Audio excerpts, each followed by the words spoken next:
मैं दुल्हन के जोड़े में सजे हुए कमरे में सजे हुए सेज पर बैठी थी और बहुत ज़्यादा ही घबराई हुई थी।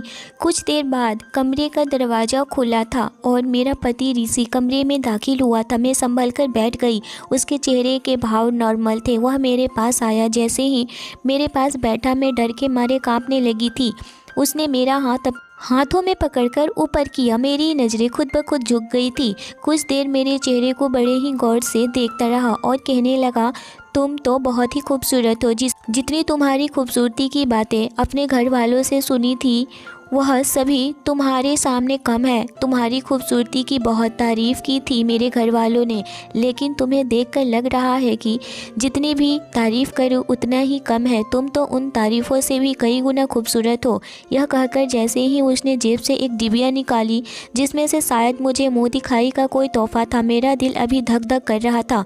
उसने मेरे कमर पर हाथ रख कर अपने करीब खींचा और उसने एक रिंग निकाली और मेरे हाथों की उंगलियों में पहनाने लगा। अंगूठी को पहनाते हुए ऋषि की अंगुलियां मेरी हाथों की और अंगुलियों पर और कमर पर टच करते हुए मुझे घूर रहा था और मेरे रोंगटे खड़े हो गए थे। मेरी जान पर आ गई थी। उसकी आंखों में बेचैनी अब बढ़ने लगी थी। उसकी आंखों में खुमारी पूरी तरह से आने लगी थी। धीरे धीरे वह मेरे करीब होने लगा था, लेकिन मैं एकदम से पीछे हट गई थी। मेरी इस हरकत पर वह मुस्कुराने लगा था और कहने लगा, सपना, शादी हुई है हम दोनों की। पति पत्नी की रिश्ता ऐसे ही होता है। हम दोनों के बीच कोई भी पर्दा नहीं है। यह कहते हुए ऋषि ने मेरा हाथ पकड़ लिया था जो कि बिल्कुल ठंडा हो रखा था। शायद धीरे धीरे वह मुझे विश्वास दिलाने लगा था, लेकिन मैं पूरी की पूरी अजीब तरह के आगोश में जाने लगी थी।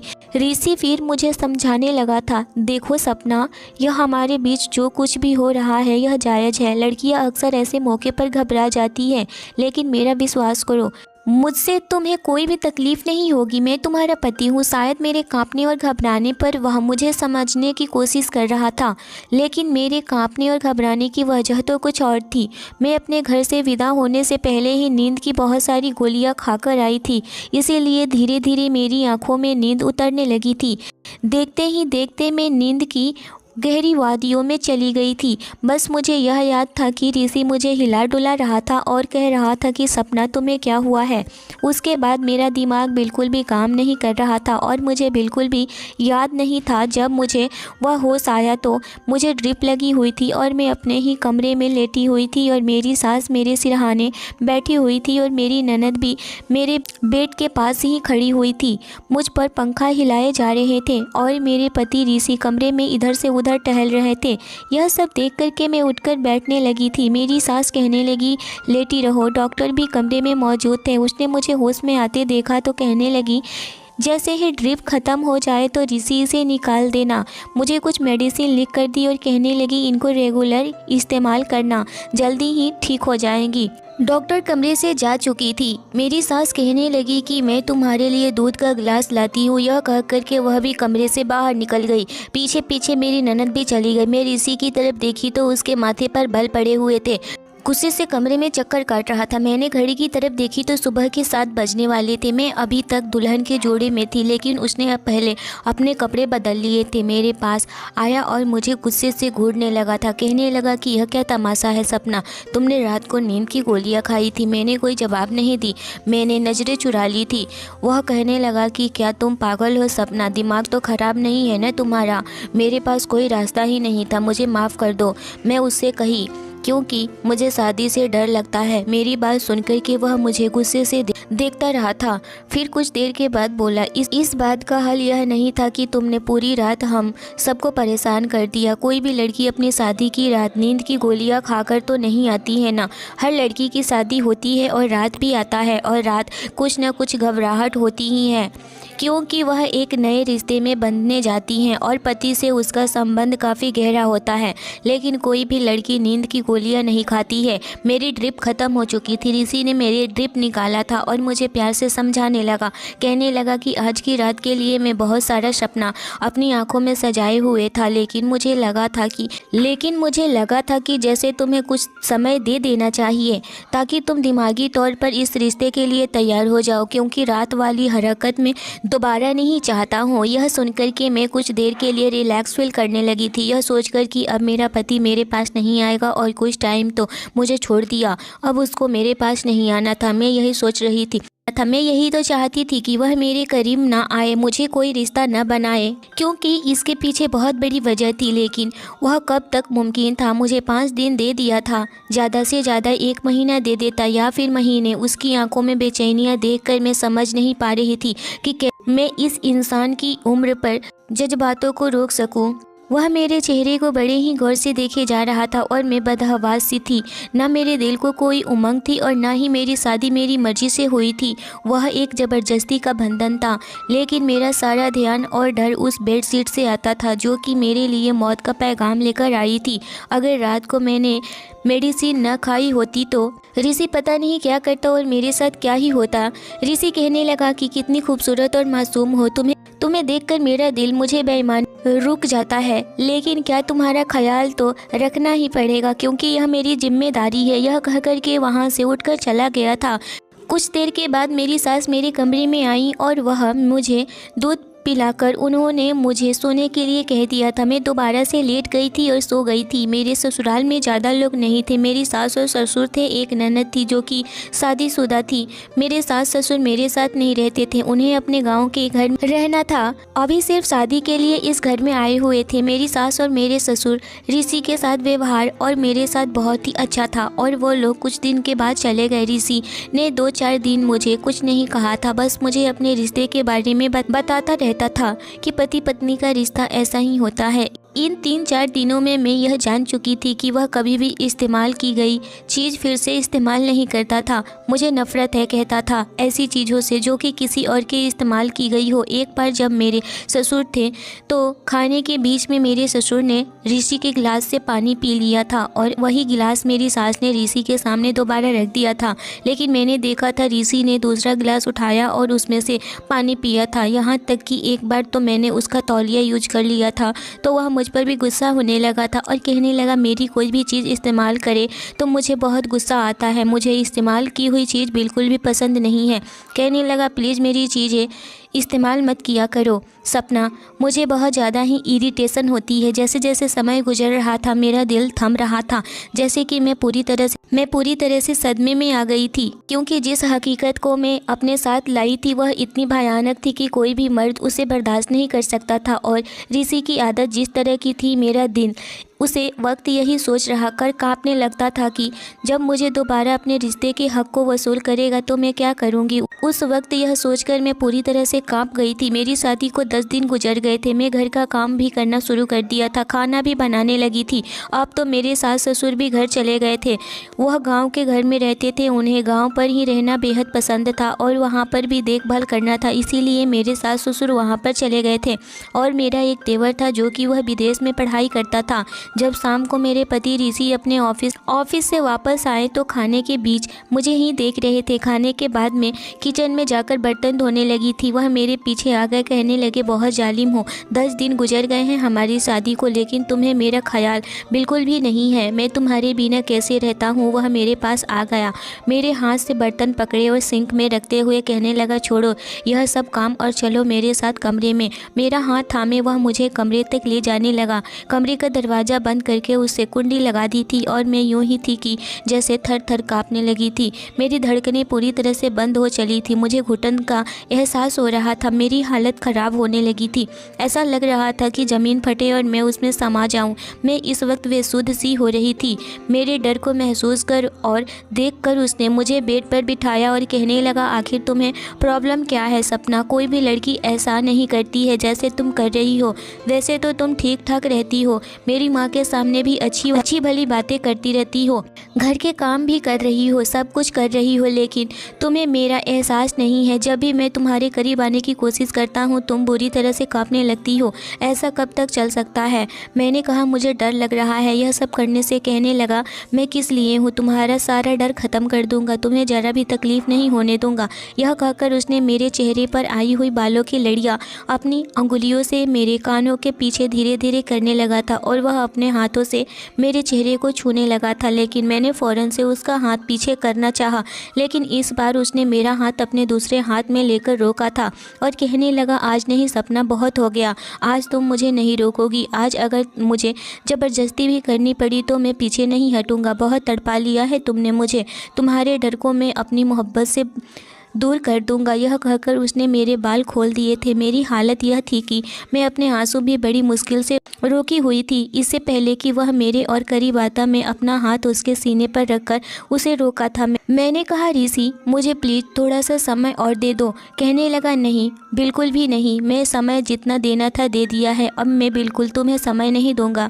उसकी शरारत धीरे धीरे बढ़ती चली जा रही थी। उसकी गरम गरम सांसें मेरी गर्दन पर बढ़ने लगी थी, अपने होठों से मेरे होठों में दबाने लगा था। एकदम से मैंने उसे खुद से पीछे किया। मैंने कहा फिर से मुझे घुटन हो रही है, ऐसा लगता है कि मुझे कुछ हो जाएगा। मेरी बात सुनकर के कहने लगा अच्छा क्या हो जाएगा, तुम बेहोश हो जाओगी। ठीक है हो जाओ बेहोश, लेकिन होश में आने के बाद भी मैं तुम्हारे साथ आज तो वो सब करके ही रहूँगा, चाहे कुछ भी हो जाए।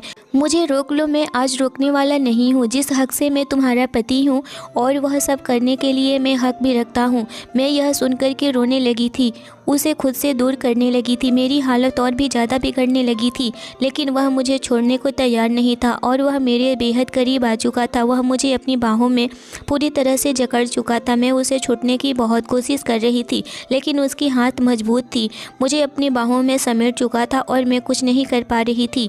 मैंने खुद को उसके हवाले कर दिया, लेकिन एकदम से ही जैसे उसे कुछ याद आया था, वह फ़ौरन से मुझे पीछे हटाया और वह वहाँ से चला गया। सफ़ेद चादर को बिछाना ही भूल गया था। वह सफ़ेद चादर मेरे लिए मौत का संदेश था। इससे पहले कि वह मेरे पास से जाता मैं उसका हाथ पकड़ ली थी।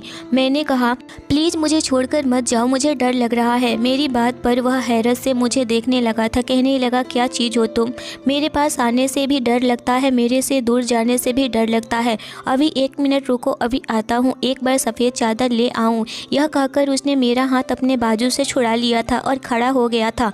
अलमारी से सफ़ेद बेडशीट ढूंढने लगा था, लेकिन वह चादर तो मैं कचरे में फेंक चुकी थी। काफ़ी देर तक वह चादर ढूंढता रहा, लेकिन जब नहीं मिली तो उसने ठंडी आहें भरी और अलमारी बंद कर दी।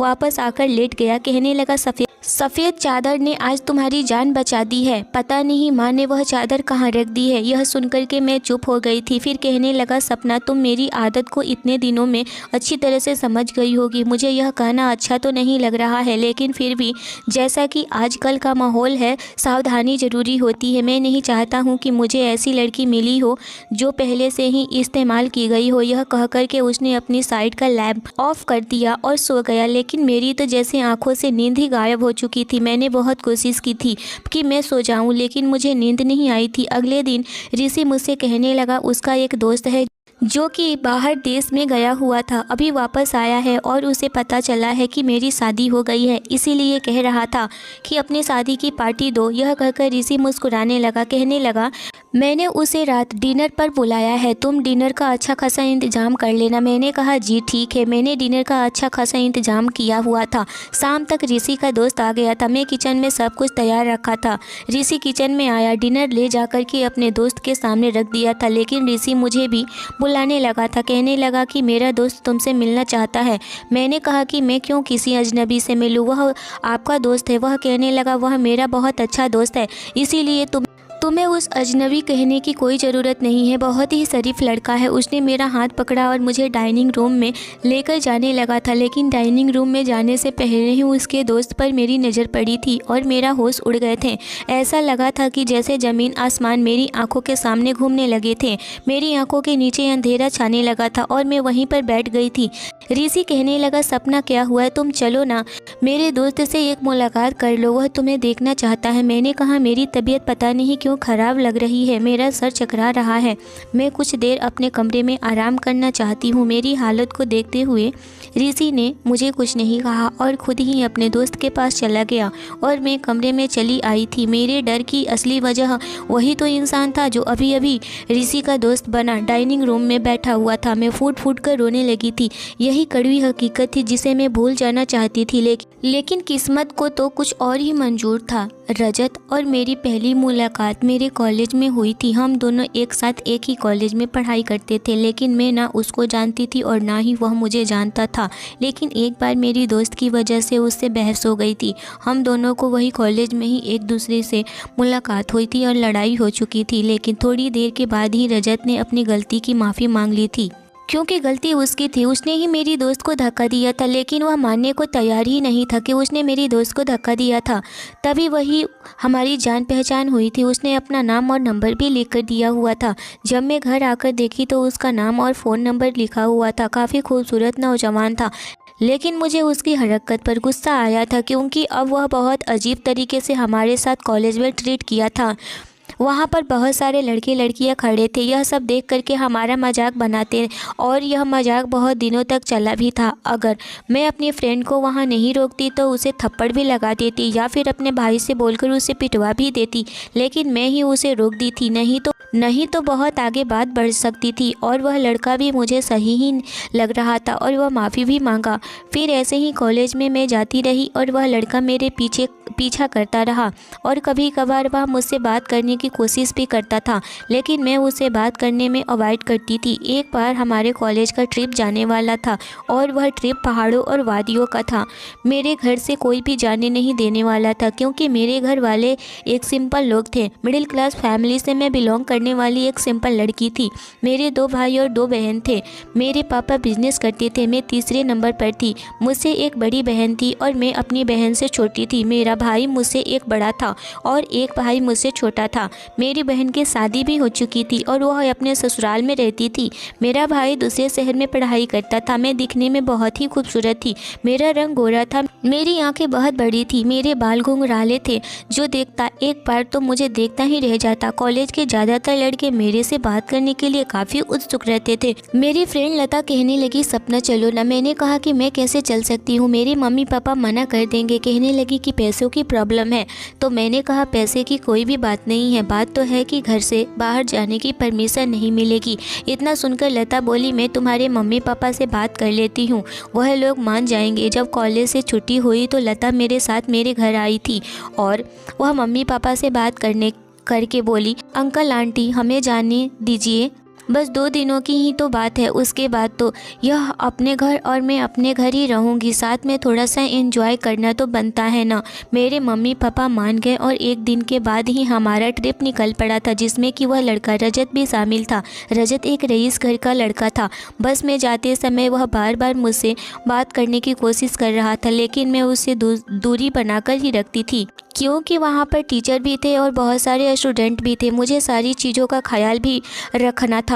अगर मेरे घर वाले को पता चल जाता कि मैं किसी लड़के के साथ में ट्रिप पर गई हूँ या फिर उन्हें शक हो जाता कि मैं किसी लड़के के साथ बात करने में लगी पड़ी हूँ, तो मेरा पढ़ाई भी छुड़वाकर घर पर बैठा देते। इसी सब सोचों की वजह से मैं उस लड़के से दूर रहने लगी थी, लेकिन रजत मेरे पीछे ही पड़ गया था। शायद वह मुझे पसंद करने लगा था। वह चाहता था कि मैं उससे बात करूँ, उसके साथ घूमूं फिरूँ, लेकिन मैं वैसी लड़की नहीं थी। बस एक जगह रुकी ताकि सारे स्टूडेंट कुछ थोड़ा बहुत नाश्ता वगैरह कर ले। मैं भी लता के साथ में बस से उतर गई और वह लड़का मेरे पीछे ही आ रहा था। मैं उसे कुछ बोल भी नहीं पा रही थी। हम एक रेस्टोरेंट में गए और वहाँ पर हमने नाश्ता किया और फिर बाहर आए। जब बाहर आए तो देखा कि बस चालू होने वाली थी, पर वह रजत तो किसी और से बात करने में लगा हुआ था। मेरी दोस्त लता को मैंने बोल दिया कि तुम भी बस पर बैठो, मैं आ रही हूँ, और रजत के पास चली गई। पता नहीं क्यों मुझे रजत से बात करने की इच्छा होने लगी थी और मैं जैसे ही उसे बोली कि तुम फ़ोन पर बात कर रहे हो, हमारी बस चालू होने वाली है, जल्दी से चलो, इतना कहना था कि बस चालू भी हो गया था और हमें बिना लिए ही बस अपनी रफ्तार पकड़ ली थी। इतना देख कर के मेरी सांसें अटक गई थी। मैं सोच भी नहीं सकती थी कि मेरे साथ ऐसा कुछ हो जाएगा, और वह रजत की वजह से। रजत मुझ पर गुस्सा करने लगा। कम से कम तुम्हें यहाँ नहीं आना चाहिए था, तुम्हें बस पर बैठ जाना चाहिए था। मेरा क्या है, मैं कैसे भी करके आ जाता, मैं लड़का हूँ। इतना सुनकर के मुझे भी गुस्सा आने लगा था, क्योंकि मैं उसके अच्छे के लिए उससे बात करने गई थी, उसे बोलने गई थी कि बस चालू होने वाली है, तुम भी मेरे साथ चलो। लेकिन वह तो उल्टा मुझे ही डांटने लगा था। मैं वहीं पर बैठ गई और रोने लगी। रजत कहने लगा, रो मत, मैं कुछ सोचता हूँ। वहाँ पर दूसरा ऑटो या कार भी नहीं आ रहा था कि हम लोग वहाँ से जाए। वहीं पास में जंगल टाइप का एरिया था और हम दोनों वहीं जंगल की ओर निकलने लगे थे, और शाम होने को हुई थी। मेरा हालत ख़राब हो रखा था कि अंधेरा बढ़ने लगा था। यह देख करके मैं रोने लगी थी। रजत ने कहा कि रो मत, मैं फ़ोन करके पता करने की कोशिश करता हूँ कि वह लोग कहाँ हैं, हमारी बस कहाँ है। उस एरिया में नेटवर्क भी काम नहीं कर रहा था, इसीलिए फ़ोन भी नहीं लग रहा था। हम आगे बढ़ते जा रहे थे और घना जंगल आते जा रहा था। मुझे बहुत ज़्यादा ही घबराहट होने लगी थी। रात भी गहरी होने लगी थी। मुझे डर की वजह से हाथ पैर कांपने लगे थे। यह देख कर के रजत कहने लगा, हमें यहीं पर रुकना पड़ेगा, देखना है कि यहाँ पर कोई रहने की अच्छी जगह मिल जाए तो। फिर कुछ दूरी पर एक झोपड़ी थी जो कि टूटी फूटी सी थी, शायद वहाँ लोग नहीं थे। रजत मुझे वहाँ लेकर गया। मैं पूरी तरह से घबराई हुई सी थी। मुझे समझ में नहीं आ रहा था कि मैं यहाँ से कैसे निकलूँ, और वह मैं लड़के के साथ में थी। अगर इस हालत में मेरे घर वाले जान जाते तो मेरी खैर नहीं। पूरी तरह से घबरा चुकी थी। अब मैं क्या करूँ, मेरे हाथ पांव फूले जा रहे थे। मैं तो सोच भी नहीं सकती थी कि मेरे साथ ऐसा कुछ हो जाएगा, और वह सिर्फ और सिर्फ रजत की वजह से था।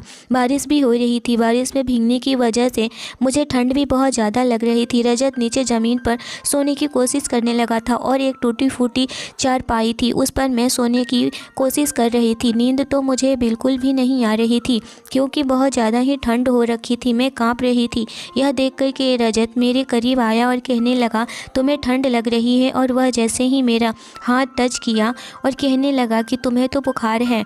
मुझे डर की वजह से बुखार हो चुका था। मेरी तबीयत ख़राब हो गई थी। मेरी आंखें बंद भी होने लगी थी। वह बहुत ज़्यादा ही घबरा गया था कि वह क्या करे।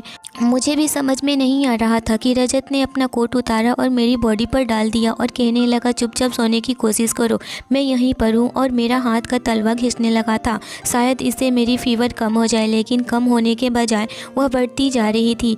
आसपास में कोई लोग भी नहीं दिख रहे थे और ना ही कोई घर। रजत बहुत ज़्यादा ही घबरा गया था, और रजत के पास एक ही उपाय था, वह अपनी बॉडी को गर्मी देना।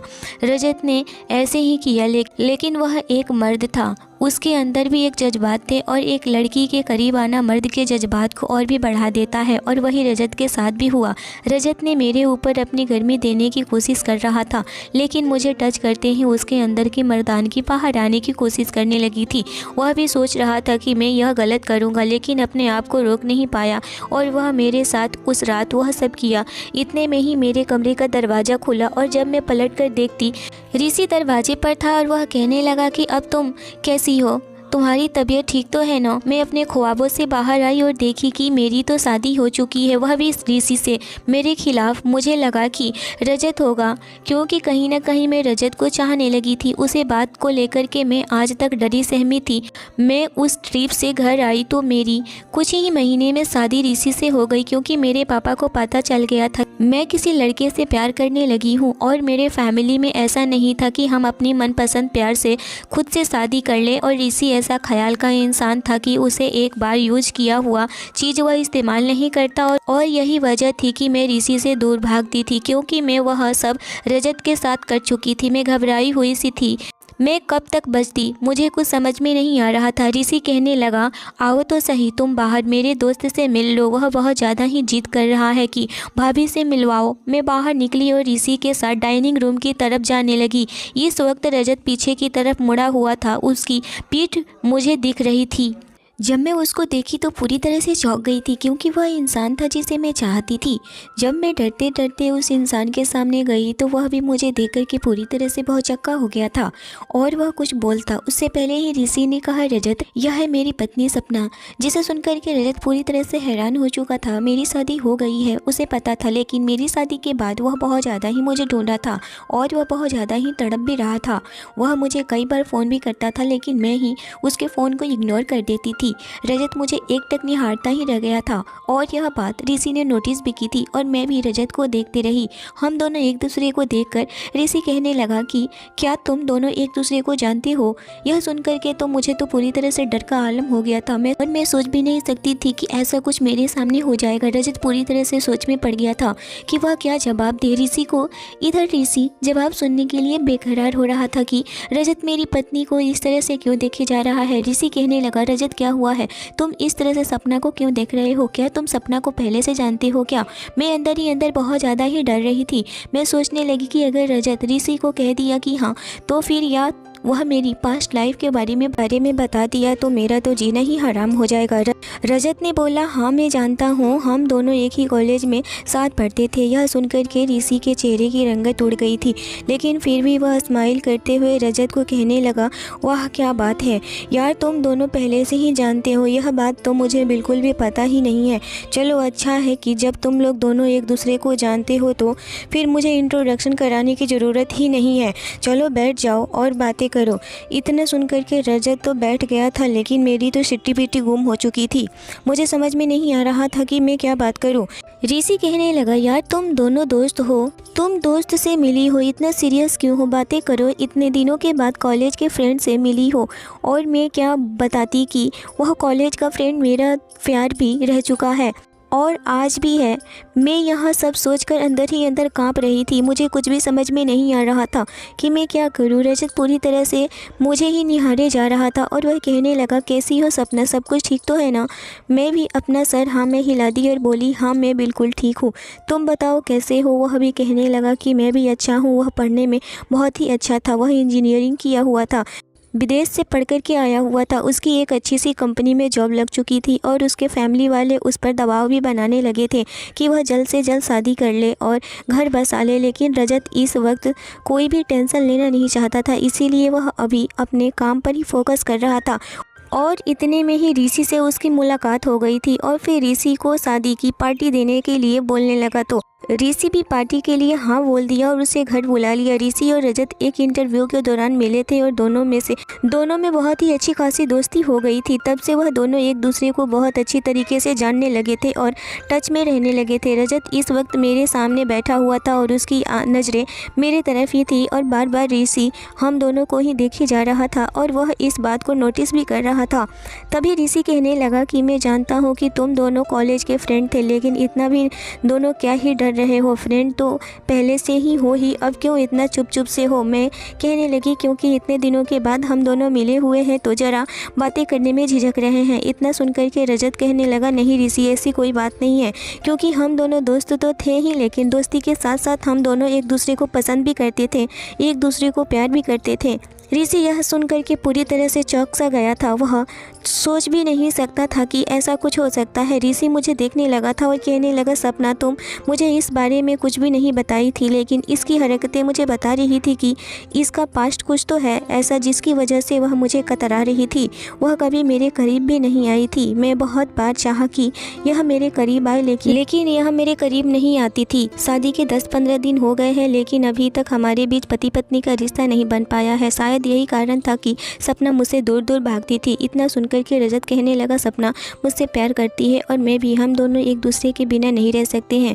मैं सपना को शादी के बाद बहुत बार कांटेक्ट करने की कोशिश किया था और बहुत जगह ढूंढा भी, और अब जाकर मुझे यहाँ पर मिली है, क्योंकि मैं उस वक्त अपने पैरों पर खड़ा नहीं था। इसकी वजह से सपना के पिताजी मुझसे शादी के लिए मना कर दिए थे और वह शादी तुमसे कर दिए थे। यह सुनकर के ऋषि कहने लगा, लेकिन अब इस बात का कोई फ़ायदा नहीं है, क्योंकि सपना अब मेरी पत्नी है और मैं अब अपनी पत्नी छोड़ नहीं सकता हूँ। तुम भले ही मेरे दोस्त बनकर रहो या फिर ना रहो या फिर दुश्मन बन जाओ, इससे मुझे कोई भी फ़र्क नहीं पड़ता है, बस सपना मेरी पत्नी है। इतना सुनते ही रजत कहने लगा, पर तुम्हें तो यूज किया हुआ चीज़ों की आदत नहीं है ना, तो फिर तुम कैसे रख सकते हो सपना को अपने करीब? इतना सुनकर के ऋषि पूरी तरीके से हैरान हो चुका था। वह तो सोच भी नहीं सकता था कि उसके सामने ऐसा कुछ भी खुलासा हो सकता है। मैं भी पूरी तरह से सहम गई थी। मुझे भी उम्मीद नहीं थी कि रजत इस तरह से ऋषि को सब कुछ बता देगा, और रजत ने यह भी बता दिया कि हम दोनों पति पत्नी की तरह एक साथ रह चुके हैं। लेकिन वह एक इंसिडेंस था, एक इत्तेफाक हो गया था। वह मजबूरी में जो भी हुआ हमारा रिश्ता बना था। इतना सुनकर के ऋषि तो पूरी तरह से हैरान हो गया था और घबराहट के मारे उसका बुरा हाल था। और वह मेरे सामने आकर मुझे एक थप्पड़ लगाया और कहने लगा, तुमसे मुझे यह सारी बातें पहले क्यों नहीं बताई है? तुम क्यों मुझसे इतना सब कुछ छुपाए रखी? शादी की उस रात से तुमने व्हाइट बेडशीट देखकर डर गई थी और नींद की गोलियां भी खा ली थी। तुम्हें क्या लगता है कि मुझे पता नहीं चलेगा? मैं इन सारी चीज़ों के बारे में पहले से ही पता कर चुका था कि तुम इस तरह से मेरे साथ क्यों बिहेव कर रही हो। बस मैं तुम्हारे मुँह से सुनना चाहता था, लेकिन आज भी मैं रजत के मुँह से सुना। एक बार मुझे रजत रास्ते में मिल गया था और चोर मेरा पर्स लेकर भाग रहा था, और रजत ने मुझे चोर से वह पर्स लेकर मुझे दिया था, और उस पर्स में मेरा और तुम्हारा साथ का फ़ोटो देखा, और वह कहने लगा, यह लड़की कौन है? मैं भी कह दिया कि यह लड़की मेरी पत्नी है। इतना सुनना था कि मैं भी शक करने लगा था, रजत इस तरह से क्यों पूछ रहा है? और मैं रजत से पूछने लगा कि तुम इस लड़की के बारे में क्यों पूछ रहे हो? रजत ने मुझे यह बताया कि इस लड़की के साथ मैं कॉलेज में पढ़ा था, मैं इसकी वजह से इसको अपने घर लेकर आया था। यह सारी बातें सुनकर के मेरे तो होश ही उड़ चुके थे। मैं सोच भी नहीं सकती थी कि ऋषि मेरे साथ ऐसा कुछ भी कर सकता है। वह कहने लगा कि मैं आज ही तुम्हें डाइवोर्स दे रहा हूँ। इतना सुनकर के मेरे पैरों तले से ज़मीन निकल गई थी। मैं सोच भी नहीं सकती थी कि ऋषि मेरे साथ ऐसा कुछ करेगा। डाइवोर्स का सुनकर मेरे माँ पापा तो पूरी तरह से हिल गए थे, और 2 दिनों के अंदर ही ऋषि ने मुझे डाइवोर्स दे दिया था। मैं अपने मायके चली आई थी। मेरे माँ पापा बहुत ज़्यादा ही मुझे अनाप शनाप सुना रहे थे, लेकिन मेरा हाथ थाम लिया था। वह आकर मेरे माँ पापा से मेरा हाथ मांग लिया और वह कहने लगा, आज मैं अपने पैरों पर खड़ा हूँ। मुझे आपकी बेटी से प्यार है। मैं इसके लिए ही अब बहुत मेहनत किया, और आज मैं सपना को लेकर अपने घर जा रहा हूँ। मैं उससे शादी कर लूँगा। इतना सुनना था कि मेरे माँ पापा भी राजी हो गए थे, और फिर देखते ही देखते 2 दिनों में ही मेरी शादी रजत के साथ हो गई थी। और मैं रजत के साथ बिल्कुल खुश थी, क्योंकि रजत मेरा प्यार था और मेरी शादी खुद की मर्जी से हुई थी। आज मैं रजत की दुल्हन बनी बैठी थी, रजत का इंतज़ार कर रही थी। रजत मेरे कमरे में आया और मुझे कहने लगा कि मैं तुम्हें बहुत प्यार करता हूँ। सपना, तुमने अपना प्यार दिखा ही दिया कि तुम मुझसे प्यार करती हो, क्योंकि तुमने ऋषि के करीब भी नहीं गई। इतना कह कर के रजत मेरे माथे पर किस किया और मुझे अपनी बाहों में कस लिया। मैं भी डर रही थी, लेकिन रजत को तो मैं पहले से जानती थी, इसीलिए मैं उसको अपने आप को उसके हवाले कर दी थी, और रजत ने मुझे वह प्यार दिया जिसकी मैं काबिल थी, और हम दोनों के बीच वही पति पत्नी वाला प्यार बना। रजत ने मुझे अपनी बाहों के घेरे में रात भर मुझे प्यार करता रहा। मैं रजत के साथ आज खुशी खुशी जीवन बिता रही हूँ। यदि मेरी आज की कहानी अच्छी लगी हो तो लाइक और शेयर ज़रूर करें। अगर इस चैनल पर नए हो तो चैनल को ज़रूर सब्सक्राइब करिए। कहानी कैसी लगी मुझे कमेंट में ज़रूर बताइए। Thanks for watching. Arushi Ranveer के छूने से सहम सी जाती है, और वह उससे दूर होते हुए कहने लगी, आप मुझसे दूर ही रहिए, मेरे करीब नहीं आइए। यह सुनकर के रणवीर की स्माइल निकल गई, और वह कहने लगा, बस कुछ मिनट के बाद तुम मेरी हो जाओगी, और फिर मैं तुमसे बिल्कुल भी दूर नहीं जाऊंगा, और ना ही तुम कहोगी कि मुझसे दूर रहो। आरुषि इस वक्त बहुत ज़्यादा ही सोचे जा रही थी। रणवीर जाने लगा और बोला, जब कुछ लड़कियां तुम्हें लेने आए तो चले आना स्वीटी। इतना कहकर के रणवीर वहां से चला जाता है। आरुषि खुद में ही घबराई हुई थी और सोचों में खोई हुई थी कि मेरा भाई कैसा होगा, वो ठीक से होगा ना, इन लोगों ने पता नहीं उसे कैसे रखा होगा। अभी वह यह सब सोच ही रही थी कि उसके फ़ोन पर एक मैसेज आया था। उस मैसेज में एक वीडियो था। आरुषि अपना फ़ोन ओपन करती है और वह देखती है कि एक अननोन नंबर से मैसेज आया हुआ था। उस मैसेज पर एक वीडियो था। वह वीडियो जैसे ही क्लिक करती है और आरुषि के हाथों से फ़ोन छूटकर नीचे गिर जाता है। उसके पैरों तले से ज़मीन खिसक जाती है, और वह कभी सोच भी नहीं सकती थी कि ऐसा भी कुछ हो सकता है। वह वीडियो में रूहान एक लड़की के साथ एक ही बिस्तर पर सोया हुआ है। यह देखकर तो आरुषि अपने होश हवास खो चुकी थी। उसके हाथ पैर कांपने लगे थे। वह वहीं बिस्तर पर बैठ जाती है वह तो अब अपने होश में ही नहीं थी। वह बिल्कुल सोच भी नहीं सकती थी कि रूहान आरुषि के साथ ऐसा भी कर सकता है। रूहान आरुषि को कभी भी धोखा नहीं दे सकता है। आरुषि को इतना पता था, पर वो जो अपनी आंखों से जो वीडियोज में देखी वह क्या था। वह सोचने लगी, शायद किसी ने उसके साथ गंदी हरकत की हो कि मैं रूहान से अलग हो जाऊं। कहीं यह इसी शैतान का तो काम नहीं है। अभी वह अपने सोचों में ही गुम थी कि दो लड़कियां उसे लेने के लिए आ गई। अब वह चाहकर भी कुछ नहीं कर सकती थी। एक तो अपने भाई शुभ की टेंशन, ऊपर से रूहान से वह प्यार करती थी, मगर वह रूहान से शादी भी नहीं कर सकती थी क्योंकि आज रणवीर से उसकी शादी होने जा रही थी। दूसरी तरफ रूहान किसी और लड़की के साथ, यह सारी बातें सोचकर उसे बहुत ज़्यादा ही टेंशन होने लगा था। वह इन्हीं सब सोचों में गुम थी कि उसे चक्कर आ गया और वह गिरने को हुई, मगर उन दोनों लड़कियों ने मिलकर उसे बेड पर संभाल कर सुला दी और वह जाकर रणवीर से कहने लगी, सर वह मैडम को कुछ हो गया है, वह बेहोश हो गई हैं। यह सुनना था कि रणवीर की तो हालत ही ख़राब हो गई। वह दौड़ते हुए आरुषि के कमरे में गया। वह जब देखता है तो सच में आरुषि बेड पर ही बेहोश पड़ी हुई थी। उसे इस तरह से देख कर के रणवीर को तो कुछ भी समझ में नहीं आ रहा था कि वह क्या करे। तब तक से जय भी वहाँ पर आ गया और कहने लगा, तुम घबराओ मत, मैं डॉक्टर को बुलाता हूँ। रणवीर बोला, हाँ हाँ जल्दी से डॉक्टर को बुलाओ। कुछ ही देर में डॉक्टर भी वहाँ पर आ गए। डॉक्टर ने आरुषि को चेकअप किया तो कहने लगे, घबराने की कोई बात नहीं है, इनको कुछ ज़्यादा ही वीकनेस और टेंशन हो गई है, ये डिप्रेस है, इस वजह से वह बेहोश हो गई हैं और घबराने वाली कोई बात नहीं है, यह दिमागी तौर से बहुत ज़्यादा ही सोच में है। यह सुनते ही रणवीर सोच में पड़ गया, कहीं यह मेरी वजह से ऐसा कुछ तो नहीं हुआ। मैं ही इस बेचारी के साथ कुछ ज़्यादा ही टॉर्चर सा बिहेव कर रहा हूँ, पर मैं टॉर्चर नहीं कर रहा हूँ स्वीटी, मैं तो तुमसे प्यार करता हूँ और मैं तुम्हें अपना बनाना चाहता हूँ। मैं दुनिया की सारी खुशियाँ तुम्हें देना चाहता हूँ और मैं तुम्हारे साथ ही खुश रह सकता हूँ। इतना कहते हुए वह डॉक्टर से पूछने लगा, इन्हें कब तक होश आ जाएगा? डॉक्टर कहने लगे, बस कुछ ही देर में इन्हें होश आ जाएगा, मैं इंजेक्शन लगा दिया है, घबराने की कोई बात नहीं है। इनका ध्यान रखिएगा, इन्हें किसी भी तरह का कोई भी टेंशन नहीं देना है, वरना आगे बहुत ज़्यादा ही प्रॉब्लम हो सकती है। इतना सुनते ही रणवीर सोच में पड़ गया, आरुषि को हो क्या गया। वह यह नहीं चाहता था कि आरुषि बीमार पड़ जाए। डॉक्टर दवा देकर वहाँ से चले गए।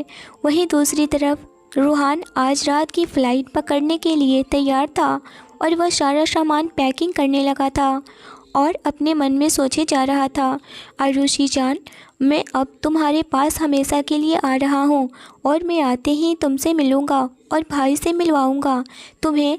हमारी शादी बहुत जल्द हो जाएगी, हम दोनों एक हो जाएंगे।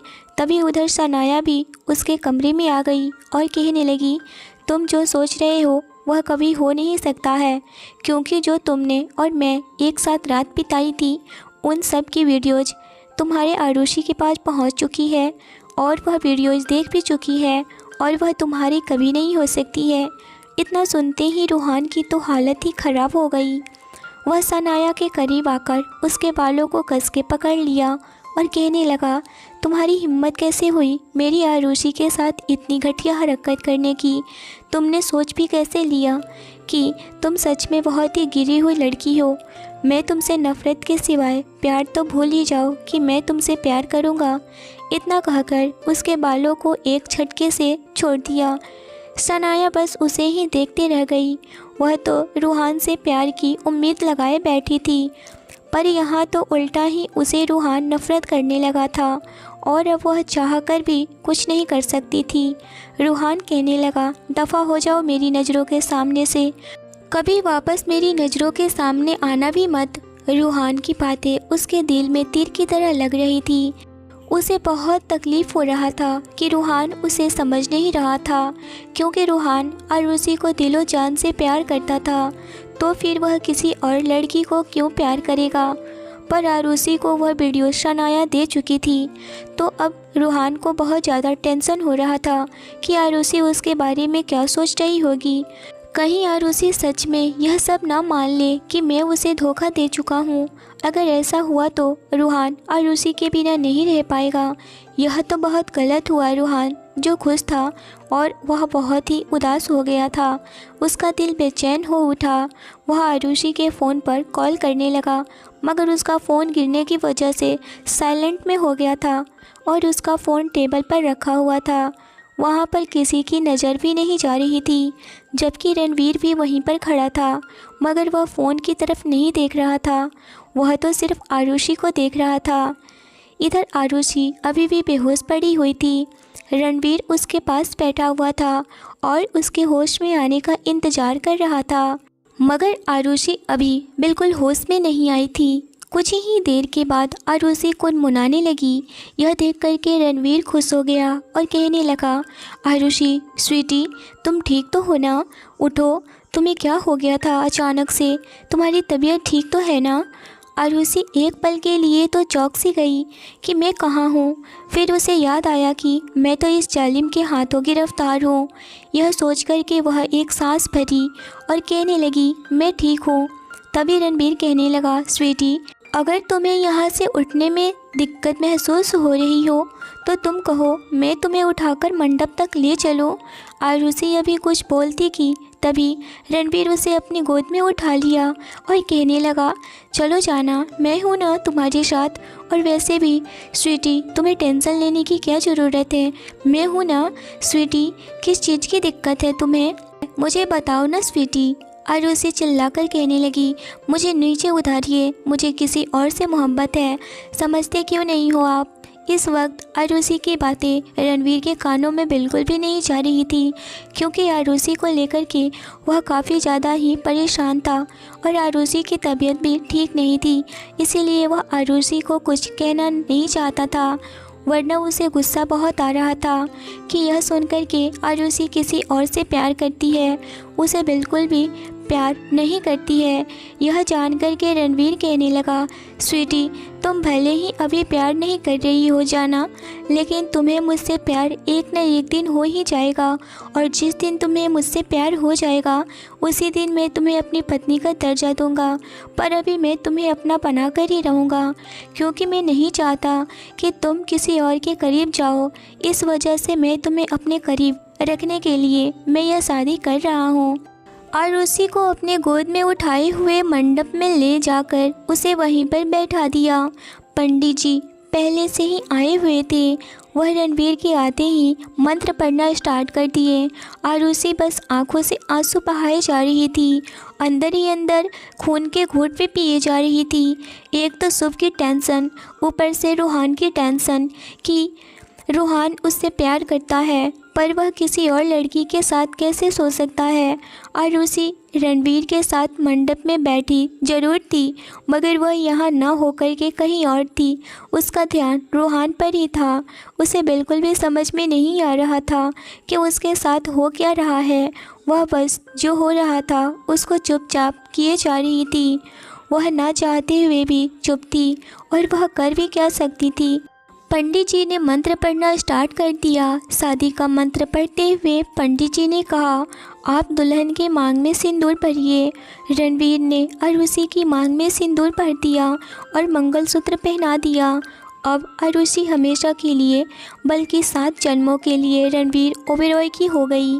अब रणवीर गहरी सांस लिया और कहने लगा, अब मैं सुकून से हो गया, क्योंकि अब मेरी स्वीटी किसी की नहीं हो सकती, सिर्फ़ और सिर्फ मेरी है। जब रणवीर आरुषि की मांग में सिंदूर लगा रहा था तो वह बहुत ज़्यादा ही रोई जा रही थी, क्योंकि उसे रूहान की याद बहुत आ रही थी। रूहान उसके रोम रोम में बसा हुआ था। उसे रूहान से बहुत ज़्यादा मोहब्बत थी और रूहान भी आरुषि से बहुत मोहब्बत करता था। मगर फिर एक पल में ही आरुषि को वह वीडियोज़ याद आ गई कि रूहान किसी और लड़की के साथ। यह सोचकर उसका खून खौल गया। वह समझ नहीं पा रही थी कि उसकी ज़िंदगी के साथ क्या हो रहा है। फिर पंडित जी ने दोनों को खड़ा होने को कहा और फिर 7 फेरे लेने के लिए बोले। दोनों ने एक एक करके 7 फेरे लिए। आरुषि के कदम ही नहीं बढ़ रहे थे। रणवीर यह देखकर आरुषि को अपनी गोद में उठा लिया और फेरे कंप्लीट किया और सातों जन्मों के लिए एक दूसरे के हो गए थे।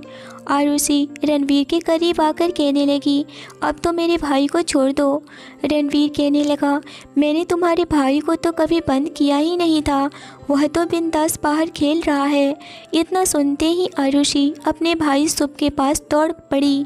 जब वह घर के पीछे देखती है तो बहुत सुंदर गार्डन था। उस गार्डन में शुभ जय के साथ खेल रहा था। जैसे ही शुभ आरुषि को देखा, दौड़कर आरुषि के गले लग गया और कहने लगा, दीदी आप यहाँ और इस तरह से गेटअप में आप कोई प्ले करने वाली हैं क्या? अपने कॉलेज में कोई प्ले है क्या? आरुषि कहने लगी, हाँ बच्चा, आप ठीक हो ना? आपको कुछ हुआ तो नहीं ना? यह सुनकर के शुभ कहने लगा, दीदी आप क्यों इतना परेशान हो रही हैं? देखिए ना, जय भैया कितना अच्छा से खेल रहे हैं मेरे साथ, यह मेरे दोस्त बन चुके हैं, पर आप यहाँ कैसे? आरुषि कहने लगी, तो मैं आपको ही लेने आई हूँ, चलिए घर चलते हैं। शुभ जय की तरफ देखते हुए कहने लगा, जय भाई मैं जा रहा हूँ, मेरी दीदी आ गई हैं, अपने दीदी के साथ जा रहा हूँ मैं। जय कहने लगा, ठीक है शुभ। वह जैसे ही उस बंगले से जाने वाली होती है कि रणवीर आकर कहने लगा, कहाँ चल दी मैडम, अब तो आप मेरी वाइफ ही हो गई हैं, अब कहाँ जा रही हैं? अब आपको जहाँ जाना होगा आप मेरे बॉडीगार्ड लेकर जा सकती हैं, हमारी बॉडीगार्ड्स के साथ ही जाइएगा, है ना साले साहब, कैसे हैं आप? इतना कह करके वह शुभ को अपनी बाहों में कस लिया और उसके गाल को छू लिया। रणवीर शुभ से पहले भी मिल चुका था। शुभ कहने लगा, मैं ठीक हूँ, पर आप दीदी को ऐसे क्यों बोल रहे हैं? और दीदी आपकी वाइफ कैसे हो गई? आप भी कॉलेज में प्ले करने वाले हैं क्या दीदी के साथ? शुभ की बातें सुनकर रणवीर के चेहरे पर स्माइल आ गई और वह कहने लगा, नहीं शुभ बच्चा, मैं तो आपकी दीदी से शादी कर चुका हूँ और वह भी सच का, मैं अब आपका जीजू हूँ, अब आप मुझे जीजू ही बोलना।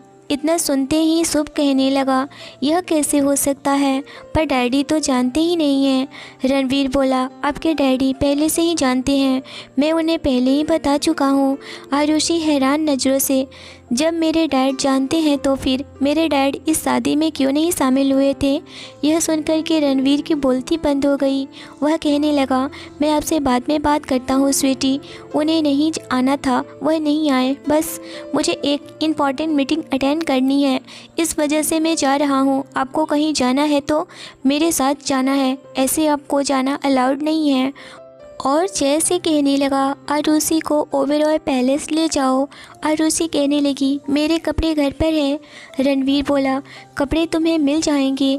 जय पीछे ही खड़ा था, वह आकर कहने लगा, रणवीर तू कहाँ जा रहा है? रणवीर कहने लगा, मुझे बहुत अर्जेंट मीटिंग है, मैं जा रहा हूँ, सबका ख्याल रखना तुम्हारी जिम्मेदारी है। अभी रणवीर जा ही रहा था कि तभी आरुषि कहने लगी, मुझे घर जाना है, मैं जा रही हूँ घर। रणवीर पीछे पलट कर के कहने लगा, तुमको घर जाना हो या फिर यहाँ से कहीं पर भी जाना हो, मगर अकेले तुम नहीं जा सकती हो, जय के साथ ही जाना है और पैकिंग करके सीधे ओबेरॉय पैलेस आना। यह सुनकर के जय कहने लगा, रणवीर तुम जाओ मीटिंग में, मैं आरुषि जी को ड्रॉप कर दूँगा। रणवीर के जाने के बाद आरुषि कहने लगी, जय भाई क्या आप मुझे घर छोड़ देंगे? जय कहने लगा, हाँ क्यों नहीं, चलिए। जय आरुषि और शुभ को अपनी गाड़ी में बैठाया और उसे घर तक छोड़ने चल पड़ा। कुछ ही देर में आरुषि अपने घर पर पहुंच गई। वह फ़ौरन से जाकर चेंज कर लेती है।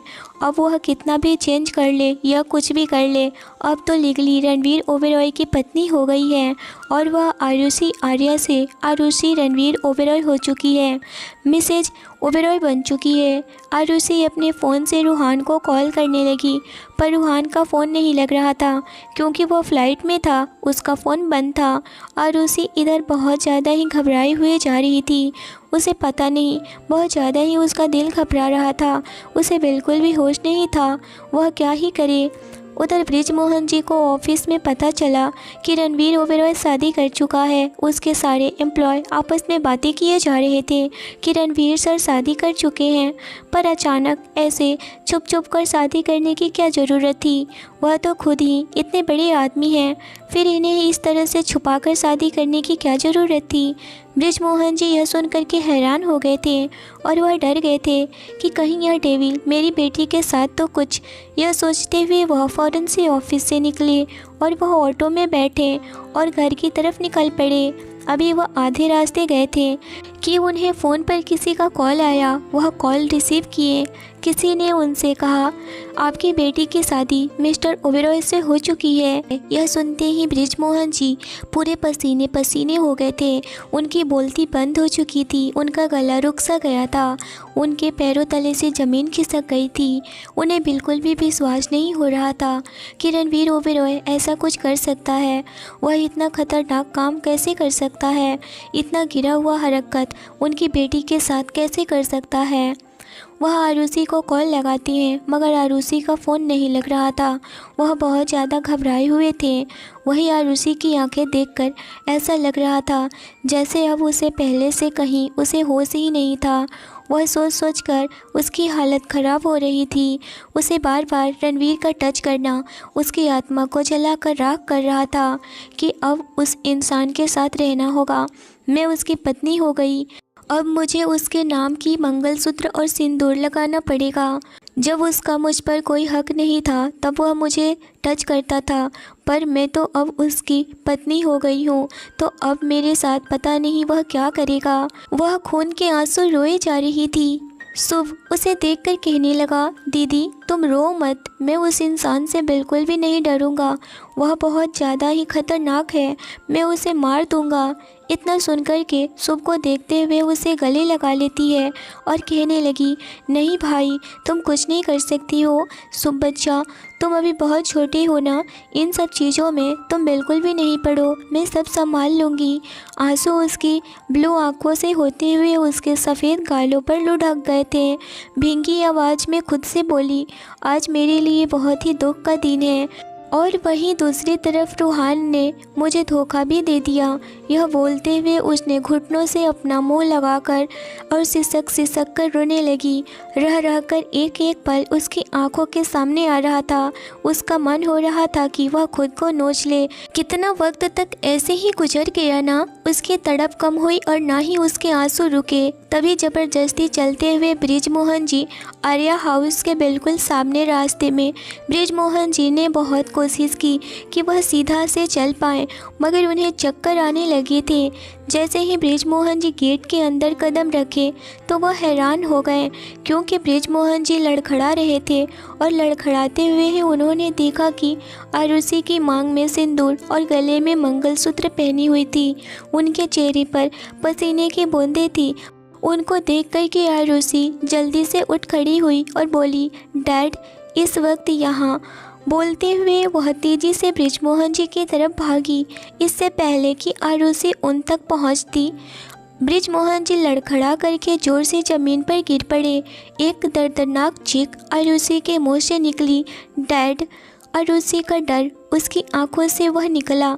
आरुषि और शुभ दोनों जल्दी से बृजमोहन जी के नज़दीक गए और उनका सर उठाकर अपनी गोद में रख ली। शुभ भी बृजमोहन जी को ऐसी हालत में देख करके रोने लगा था और कहने लगा, दीदी क्या हो गया है डैड को, यह क्यों इस तरह से गिर गए। आरुषि खुद को संभाले, या डैड को संभाले या फिर शुभ को संभाले, उसे कुछ भी समझ में नहीं आ रहा था। वह कहने लगी, शुभ बच्चा आप बिल्कुल भी टेंशन नहीं लो, बच्चा डैड ठीक हो जाएंगे। वह भी सोच नहीं पा रही थी कि वह क्या करे और रोते हुए बोली, डैड डैड उठिए ना, क्या हुआ है आपको, प्लीज़ आंखें खोलिए ना, कुछ तो बोलिए ना। आरुषि लगातार उनको झकझोर रही थी और शुभ भी, पर बृजमोहन जी कोई हरकत नहीं कर रहे थे। कल्याणी आंटी नहीं थी, वह अपने दोस्त की बेटी की शादी में गई हुई थी। आरुषि कहने लगी, शुभ अगर आंटी होती तो कुछ करती ना, हमें तो कुछ समझ में नहीं आ रहा है। शुभ बोला, हाँ दीदी डैड को क्या हुआ है, डैड आंखें खोलो ना, जल्दी से उठिए ना, कुछ बोलिए ना प्लीज़ प्लीज़। वह अपनी छोटे छोटे हाथों से बृजमोहन के चेहरे को सहलाए जा रहा था और उन्हें उठाने की कोशिश कर रहा था। उनको ऐसे देख करके जैसे आरुषि की जान हलक में आ गई थी। वह सिसक सिसकते हुए बोली, मैं पानी लेकर आती हूँ। शुभ बेटा, तुम यहीं देखते रहो डैड को। डैड, मैं आपको कुछ होने नहीं दूँगी, मैं अभी पानी लेकर आती हूँ। यह बोलते हुए आरुषि भागकर एक गिलास में पानी लेकर आई। उसके हाथ पांव कांप रहे थे। आरुषि ने पानी की छींटे उनके चेहरे पर मारी। पानी डालने के बाद भी बृजमोहन जी ने आंखें नहीं खोली तो आरुषि का दिल बैठ गया। शुभ भी डर गया था। उन दोनों की आंखें हैरत से फट गई। एक जोरदार चीख उसके मुंह से निकली, डैड। शुभ भी चिल्लाने लगा, डैड की हालत बहुत नाजुक है, पानी से भी होश नहीं आ रहा है, मुझे डैड को फ़ौरन से अस्पताल ले जाना पड़ेगा। आरुषि ने कांपते हाथों से फ़ोन उठाई और एम्बुलेंस को कॉल लगाई। आरुषि कहने लगी, मेरे डैड की तबीयत बहुत ख़राब है, आप जल्दी से एम्बुलेंस लेकर आ जाइए।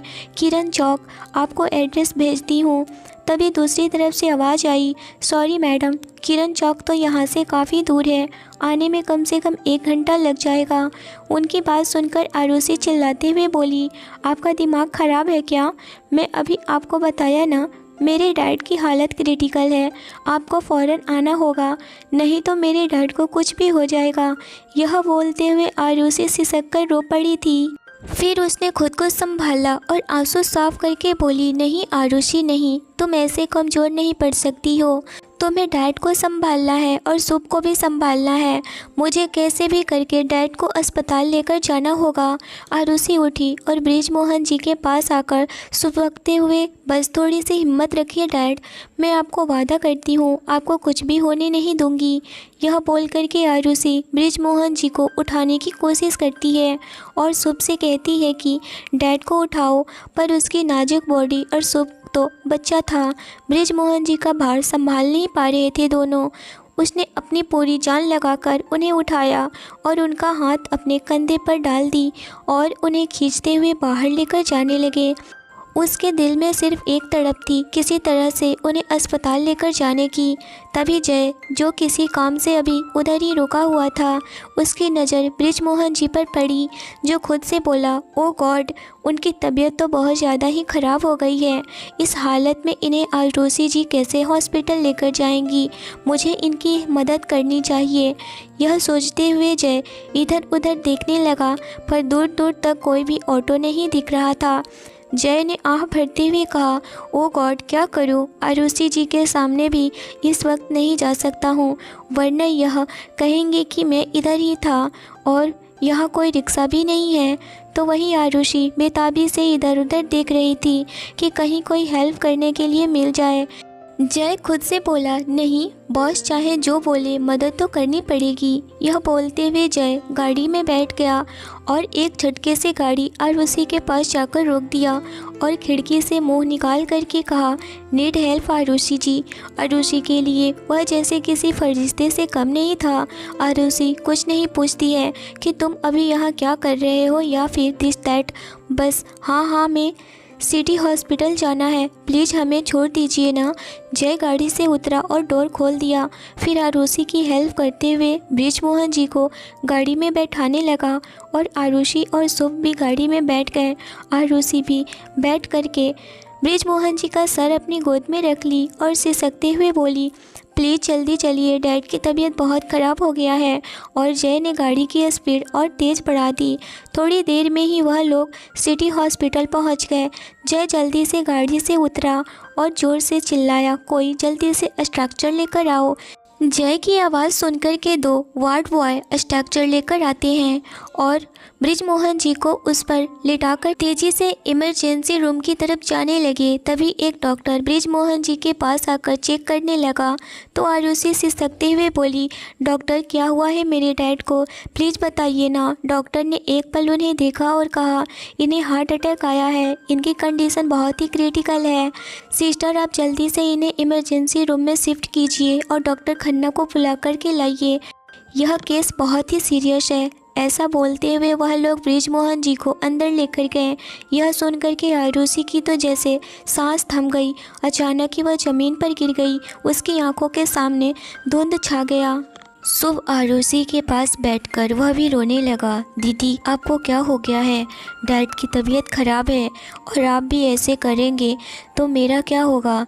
जय जल्दी से आरुषि के पास आया और उसको ज़मीन से उठाकर बेंच पर बिठाया और कहने लगा, शुभ, आप बिल्कुल भी चिंता नहीं करो, मैं हूँ ना। अचानक ही आरुषि का दम घुटने लगा था, उसकी सांस लेने में भी तकलीफ़ होने लगी थी। शुभ भी यह देख कर के रोने लगा था। बृजमोहन जी की ऐसी हालत देखकर तो बर्दाश्त ही नहीं कर पा रही थी आरुषि, क्योंकि फैमिली के नाम पर उसके पास सिर्फ डैड ही तो थे। उसकी हालत ख़राब हो रही थी। जय जल्दी से पानी लेकर आया और आरुषि को पिलाने लगा और तसल्ली देते हुए बोला, आरुषि जी, संभालिए खुद को। अगर आप ऐसी हिम्मत हार गई तो आपके डैड का ख्याल कौन रखेगा? आरुषि का दम घुट रहा था। वह सिसक कर रो पड़ी, कहने लगी, मेरे डैड को हार्ट अटैक कैसे आ सकता है? ऐसे कैसे बोल सकते हैं डॉक्टर?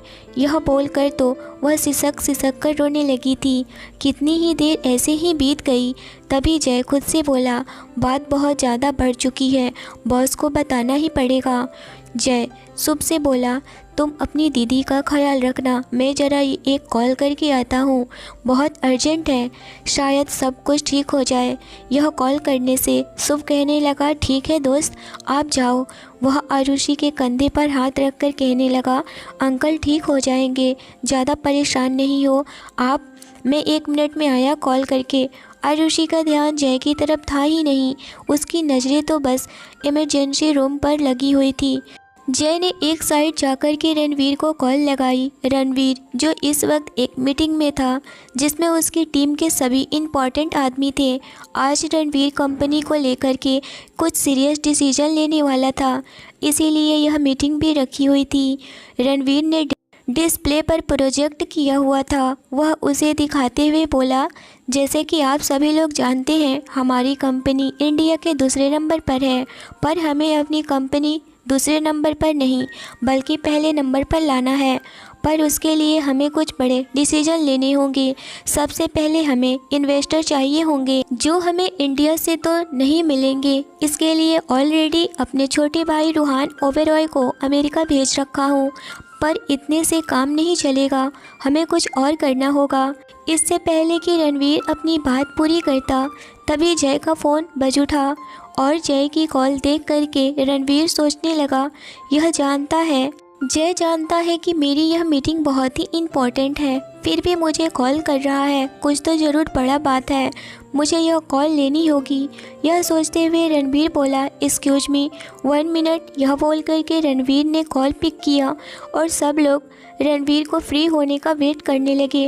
रणवीर ने फ़ोन कान से लगाया तो उधर से जय की आवाज़ आई, रणवीर, वह आरुषि बहुत ज़्यादा ही। जय ने इतना ही बोला था कि रणवीर बीच में ही बोला, होल्ड कर 1 मिनट। जय फ़ौरन से चुप हो गया और रणवीर बोर्ड्स मेंबर से बोला, मीटिंग इज़ ओवर नाउ, दोबारा मीटिंग कब होगी आपको मेल करके इन्फॉर्म कर दिया जाएगा, अभी आप सब लोग लीव कर सकते हैं, थैंक यू। रणवीर की बात सुनकर मिस्टर बजाज, जो कि अभी ही रणवीर के साथ जुड़े हुए थे, गुस्से से भड़क कर बोले, यह क्या बदतमीजी है मिस्टर ओबेरॉय, मैं दुबई से सिर्फ इस मीटिंग के लिए आया हूँ, आप ऐसे कैंसिल कैसे कर सकते हैं? रणवीर ने उन्हें देखते हुए कहा, आई नो, अगर मैंने कैंसिल कर दिया है तो मतलब कैंसिल कर दिया है। अब अगर आपको हमारे साथ बिजनेस नहीं करना है तो गेट लॉस्ट एंड लीव। जो बोला तो वह बहुत भारी पड़ेगा। यह बोलते हुए रणवीर बिना मिस्टर बजाज की बात सुने रणवीर वहाँ से निकल गया। सारे बोर्ड मेंबर्स गुस्से से भर उठे थे, पर किसी में इतनी हिम्मत नहीं थी कि एक लफ्ज भी रणवीर के खिलाफ बोल पाते। रणवीर मीटिंग रूम से बाहर आकर बोला, अब बता डिटेल में क्या हुआ है। जय ने सारी बातें रणवीर को बता दिया। रणवीर सीधा अपने कैबिन में आ गया और बोला, मेरी बात ध्यान से सुन जय, अब जैसा मैं बोलूँ तो वैसा ही करना। जय ने आरुषि की तरफ देखते हुए धीरे से बोला, क्या करना है तू बता तो सही, एक हुक्म दे, सब सही हो जाएगा। रणवीर ने कहा, आरुषि को एक खरोच नहीं आनी चाहिए, ध्यान रहे वह अपने डैड से प्यार में आकर के कोई गलत कदम ना उठा ले। उसका ध्यान रखना, उसका साया बनकर मैं कुछ देर में आता हूँ और साथ में तुझे एक काम को भी अंजाम देना है। यह बोलते हुए रणवीर के होठों पर एक खतरनाक स्माइल थी। वह जय को अपने नेक्स्ट प्लान के बारे में बता रहा था, जिसे सुनकर जय को पसीने की बूंदें उसके माथे पर उभर आई थी। जय हकलाते हुए आवाज़ में बोला, यह तुम क्या कह रहे हो? यह नहीं हो सकता है मुझसे, यह गलत है, यह सही नहीं है। तुम सोच क्यों नहीं रहे हो? अगर यह बात आरुषि को पता चल गई किसी भी तरह से तो वह तुझसे प्यार की जगह नफरत करने लगेगी। समझ रहे हो ना मेरी बात को?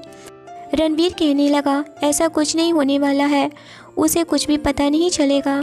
जय की बात सुनकर रणवीर थोड़ा सा सोचने भी लगा था। शायद जय सही कह रहा है। तभी फिर से रणवीर कहने लगा, नहीं, तुम्हें वह काम करना है, समझे? कूल। यह बोलते हुए उसके चेहरे पर एक डेविल स्माइल थी और अचानक ही उसके चेहरे की मुस्कान तेज हंसी में बदल गई। वह फ़ोन रखता है और फ़ौरन से हॉस्पिटल के लिए निकल जाता है। इधर आरुषि की हालत बहुत ज़्यादा ख़राब हो रही थी। आरुषि बहुत ज़्यादा ही रोए जा रही थी। उसे कुछ भी समझ नहीं आ रहा था कि वह क्या करे।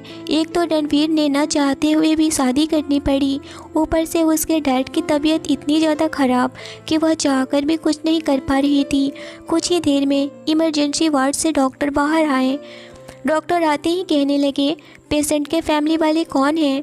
आरुषि यह सुनकर के फ़ौरन से उठ खड़ी हुई और कहने लगी, जी डॉक्टर बोलिए, वह मेरे डैड हैं। डॉक्टर कहने लगे, उनकी हालत बहुत ही क्रिटिकल है, उन्हें जल्द से जल्द सर्जरी करनी होगी, मगर उस सर्जरी में बहुत सारे पैसे लगेंगे।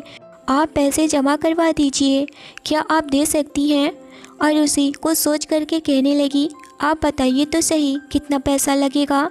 मैं देने के लिए तैयार हूँ। डॉक्टर कहने लगे, उनके इलाज के लिए 3 करोड़ रुपए लगेंगे। यह सुनकर तो आरुषि की आंखें बड़ी हो गई थी। अभी आरुषि कुछ बोलती कि तभी पीछे से एक आवाज़ आया, जी डॉक्टर, हो जाएगा, आप अपना इलाज जारी रखिए, पैसे आपको मिल जाएंगे। जैसे ही आरुषि यह सुनती है वह पीछे मुड़कर देखती है। वह कोई और नहीं बल्कि रणवीर ओबेरॉय ही था। आगे क्या होगा आरुषि के साथ और बृजमोहन जी क्या ठीक हो पाएंगे, जानने के लिए बने रहिए हमारे साथ। और स्टोरी अच्छी लगी हो तो लाइक, सब्सक्राइब और शेयर ज़रूर करें। मिलते हैं एक नई इंटरेस्टिंग एपिसोड के साथ। Thanks for watching.